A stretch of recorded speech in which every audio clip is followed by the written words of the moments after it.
In this evening's health report, Shamela Pullen looks at the Marburg virus that recently killed scores of people in Tanzania. Marburg virus disease, formerly known as Marburg hemorrhagic fever, is a severe or fatal illness in humans.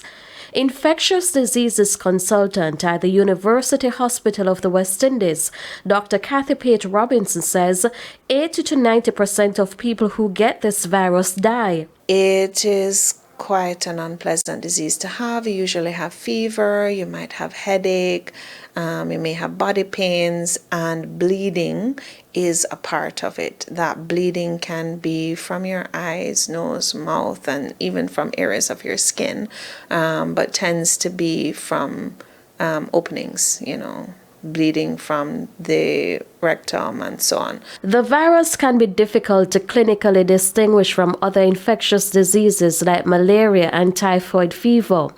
It is, however, similar to Ebola in that it is very contagious. Marburg has never taken off like Ebola has, but because we're encroaching on animal environments, then the contact between wild animals and humans is increasing. And this virus can be found in fruit bats, it can be found in green monkeys, it can be found in a number of animals in that central West Africa basin. And so this outbreak is just following along with what we've been seeing, the trend we've been seeing in recent years. It's not just about humans encroaching on the animal environment, it's also about climate change.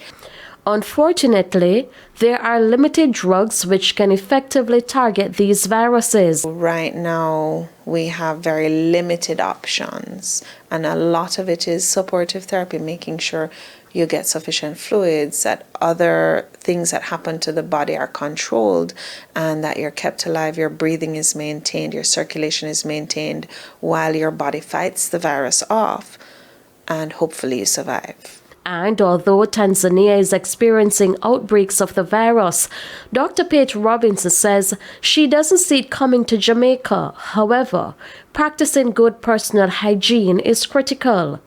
With your health report, I'm Shamela Pullen wishing you good health.